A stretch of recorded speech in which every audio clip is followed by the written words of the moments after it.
Welcome back to this season's final episode of the ABL review. So here we are, we made it. We've got me taking on Jabron. As I mentioned before, no rookie has ever won the championship. And you know what, I'm just gonna say, as far as new era seasons where like the competition got racked up, this is me seeking my third championship of that, 7th overall, but again, like, different times. I feel like I kind of talked about that in the last video a little bit. Okay, so, tell you what, I am going to just pull up my team, because I have that I can show you. Let's see, there we go. Oh, this is an OU team. Never mind, but this is the team. Okay, so, again, I'm just gonna give you a little extra insight into my shit, just because I have that information to get. So we've got Venomoth. Venomoth did exactly what it was designed to do in this battle. Very happy with that. The Roaring Moon was a very last second change. I was in the call with Dakota and Brett before the game. I'm like, man, I'm really debating Roaring Moon. And the reason I decided to make the call and go with this is because I've played... This is my 10th game that I've played this season. Of the 9 previous games, I faced a team that had an unaware Pokemon, 7 of them. So, setup is a little bit difficult to get going. And my team has a lot of setup on it. So, you know what? We're going to try to set up. That's why Roaring Moon that. Choice Scarf Sandy Shocks is just kind of generally good, decent revenge killer for me. I had the Terra Ice on there just to maybe try to snipe Garchomp, which could have come into play. It didn't.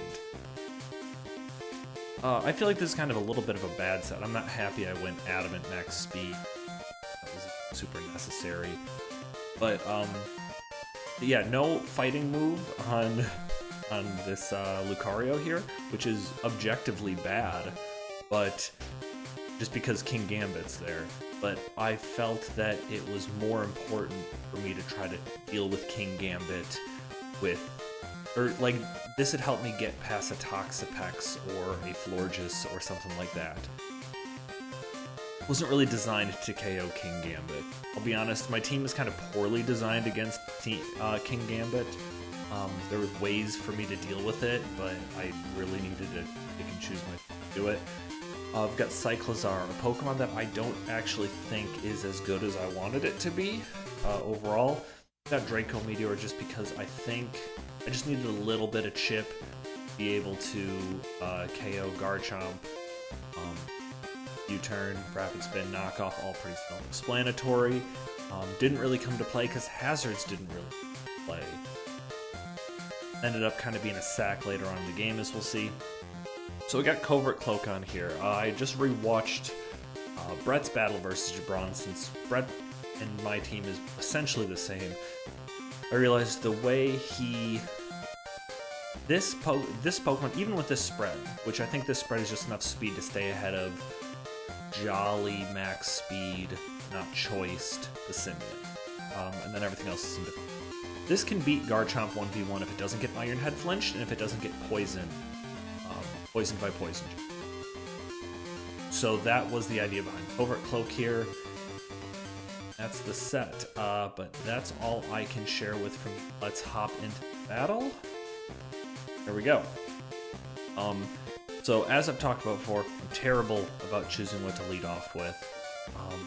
So we get the first lead here. We've got Sandy Shocks versus Garchomp. So two thoughts in my head. I can Terra Ice and just try to hit this thing, but I do feel like I've pulled out Terras on Sandy Shocks very early in the past. He'll be expecting that. I think he's a good enough player where he's going to scout for it. Another part of me really wanted to Volt Switch on this turn because I figured high percentage chance, like 90 plus, that he's going to switch out into something else to scout, so I can Volt Switch and gain some big momentum. Really wanted to do it here, but I just went with a safe switch in Scream Tail, as he does in fact switch out and go to Talonflame. So Talonflame would have been dead if I had pulled off that move, unfortunately didn't. I know that My Screamtail's not good here, because if this is like Will-O-Wisp, Taunt, Roost, Fire move, probably Flamethrower, as we've seen in the past, this is not a good spot for me to be in. I can't beat this 1v1, so I need to switch out. And I go back into the Sandy Shocks here, because I feel like I can take anything that goes for the U-turn. Get in here, I know, and then I'm gonna go Volt Switch there. I don't think he's gonna bring back out Garchomp. I was very happy to have this matchup. This is something I had planned here. I know that an Acid Spray will at least force him out.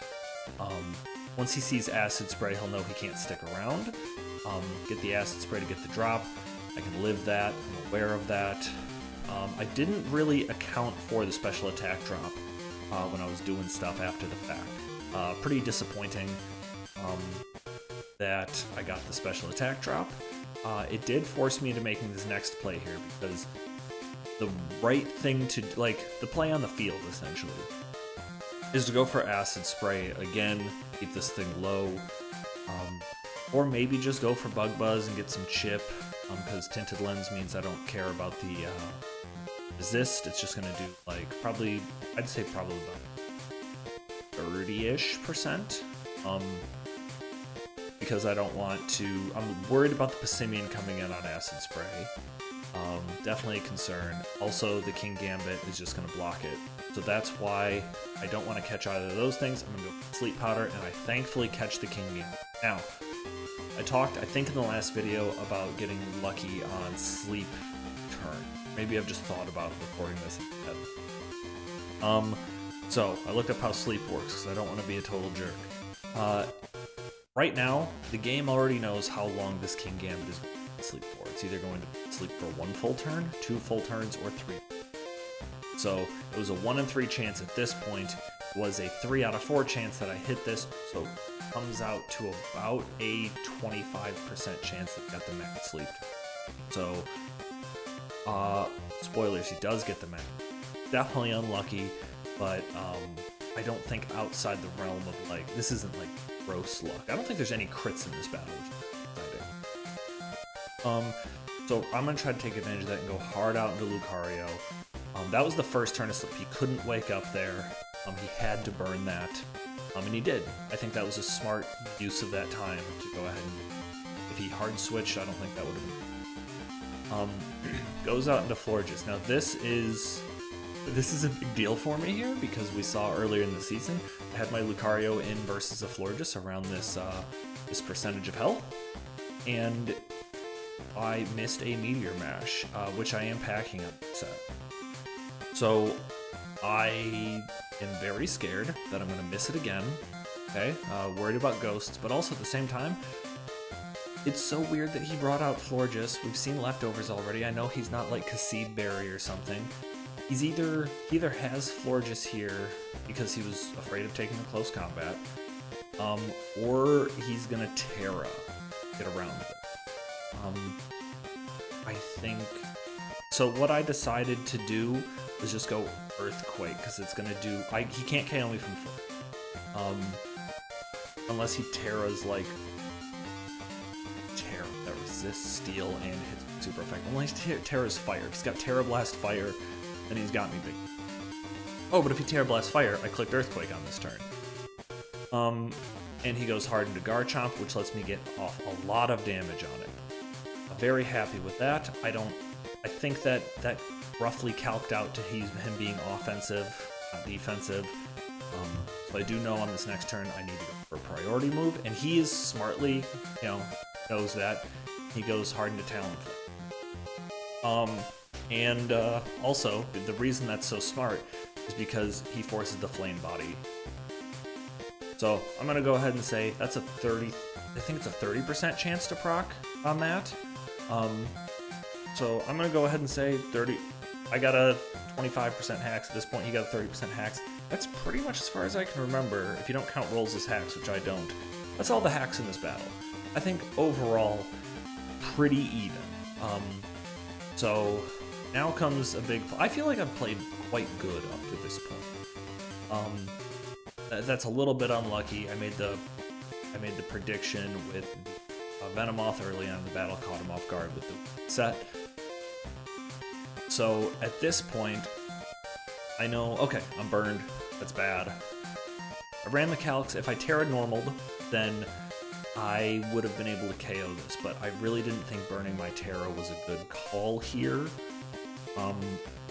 So I called what his play would... I think he knows that I would have to Terra-normal to be able to KO him.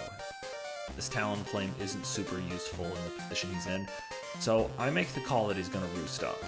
Because it's either he... If he roosts and I Terra, I think he's fine with that trade. But I catch him on the roost, and I get the Earthquake to go off, and I KO him. Or not full, but 90%. Really happy with that play. Put Screamtail in a much better position, because now it can actually manage to beat some of the... That's one thing it couldn't beat one. Very happy with that. This play I'm not as happy with. I stayed in on this turn without extreme speeding because I'm like, okay, if he outspeeds me, then he's Scarf. If he doesn't, then he's not. That'll be good information. It's not worth the 20 to 30% I would have gotten on extreme speed. In retrospect, I forgot that I was adamant, so, and if he was Jolly Max, I wouldn't have learned that, and the roll obviously doesn't teach it to me, so that's why I did an extreme speed there. That was a dumb play. Because I don't learn anything there, but I know he's locked into this now.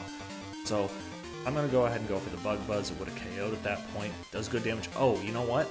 There was a little bit more hacks. I forgot about that. I get lucky on this Spadef drop here. That was lucky because it puts him in this position where I go for the Acid Spray and I get additional drops. He goes for Liquidation. I'm totally fine with it. I think this was also a strange play for him here because Bug Buzz has a chance, based on my calcs, has a chance to KO. So I thought he was going to switch here, but I didn't want to miss out on the potential opportunity.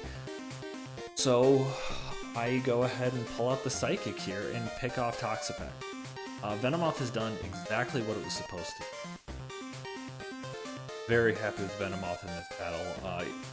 And it's also put Kingambit to sleep. It's kept got some damage on Forgus. It made the sequence of plays and was able to get the damage off. Very happy with how I'm playing at this point. Garchomp's gonna come in. Easy go out into Screamtail. This damage, I'd love to know from Jabron. What was this damage? Because he was either like adamant, or he was like adamant, I don't know what item, or he was like jolly soft sand was the other thing I was potentially calculating. I'm curious because I think it was soft sand. It just did a little bit more damage than I was hoping it would do. Gonna throw up the Wish here, past that into Venomoth. It's very safe to come in here. Another Wish goes up. This is a lot of the battle. It's very tough because every time Screamtail comes in, he has a chance to pass a Wish. And he gets all of his HP back on Simeon. This play right here, I had nothing else I wanted to go into. I thought if he U-turns on my Screamtail, then he's going to be able to Wish up that Garchomp. That won't be good. If he goes for Gunk Shot, predicting my Screamtail to come in, don't want that either. So Cyclizar was pretty sackable at this point. Then I could also confirm what this thing's item was. But I double back out in the Screamtail after I see it's Earthquake and I can live it. I was also befuddled. I'll actually get to that later because I was calculating. Oh, this is just Jolly Scarf. So we're just gonna throw a little bit of chip there. Catch my Wish, his Wish up. Did I go for Encore here? Oh no, I went for Dazzling Blade, but he's going with that. Good for me. Still has to burn another turn of sleep, so this is a free switch in for me. He's got nothing on the ground, so I can go for Earth Power. If I choose to go for the Volt Switch, try to keep up momentum, get Venomoth in. Now I'm gonna, okay, I did the Acid Spray there because I didn't think, there's no benefit to him passing. I'm just gonna go for Bug Buzz here because it will KO the Garchomp if he tries to go for that.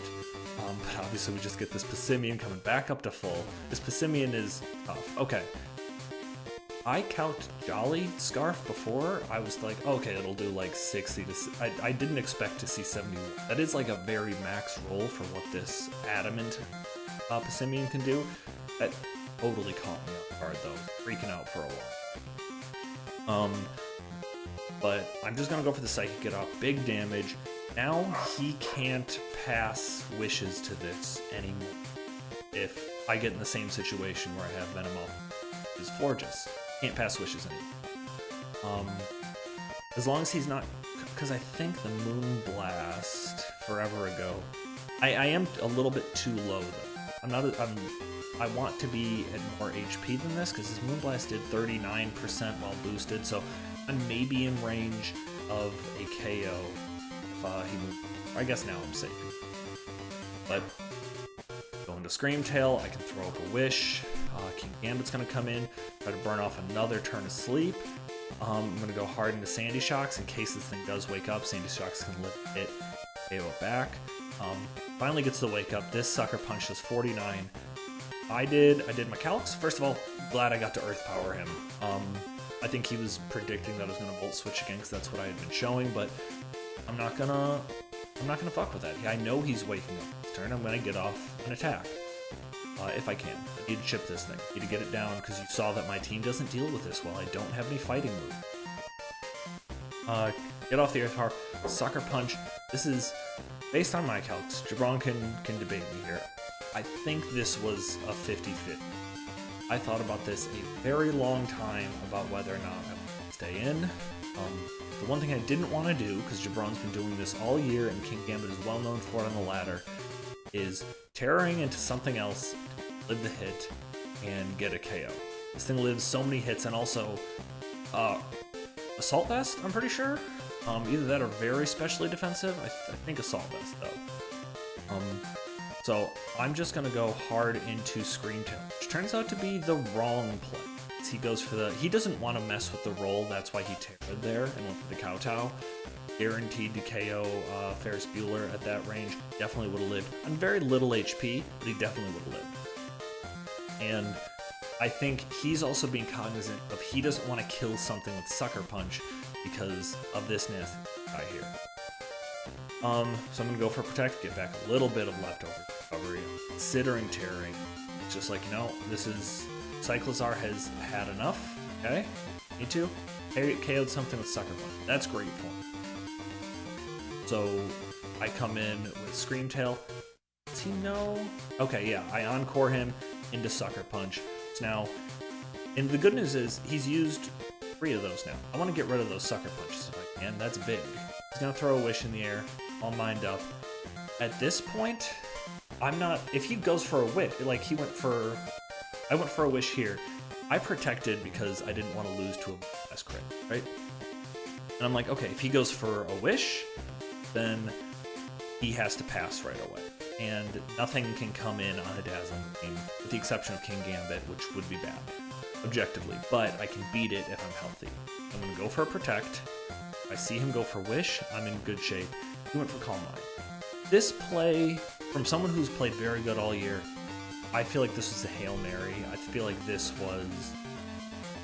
I feel like this was either he was predicting me to go into Venomoth, as I've done before, or this was like a last-ditch effort, sort of.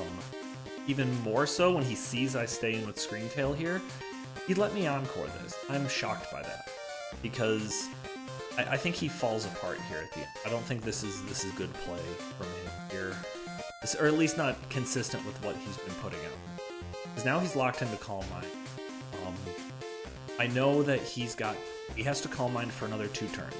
Sure of that. Turn 1 that he has to Calm Mind for, I'm going to go ahead and switch out hard into Roaring Moon. His play there, his best play would be end up going into Passimian, because that's the thing that would put me in a bad spot. But I get Roaring Moon in, he goes for the Calm Mind. At this point, it's over. Because I know he has to Calm Mind one more time. Even if he switches, I've got him. It's because I'm going to be able to Dragon Dance up here. As he goes for his Calm Mind. Encore's gonna end right here, yep. And now, I don't think I had to Terra on that turn. I was debating not doing it, because for a reason you'll see in a second here. But Ironhead KO's there. Am I adamant? Yeah, I'm adamant. The reason I didn't want to Terra there is I wanted to stay Dark type, because if he let Passimian and Garchomp faint, then King Gambit would be able to crit KO me with Sucker Punch. I don't think even a crit KOs me here on this turn. Actually, probably would have, or at least been close. It would have been very close. Yeah, and I can clean up from there. I feel like I played really well in this game. I feel like I outplayed Jabron. I mean, he had a really good season, a really good team, and thankfully there wasn't too much gross hacks that impacted much of anything. Even that Spidef drop on the Oxapex didn't matter in the end because Psychic did so much. It wasn't a roll. So maybe that changed his game plan a little bit with that drop on the. But overall, I think this was a good season. We did this the first time we've done a split league. First time with these Pokemon. Terra's a new thing. I think overall this went well. Didn't have too many forfeits. Obviously, the beginning of the postseason was a bit of a mess. But we learned from this, and it's what people wanted. So, time to look forward to the future. Oh, you know what? We'll pull up the East and West of Chakra. Bip, bip, bip. Let's reframe this.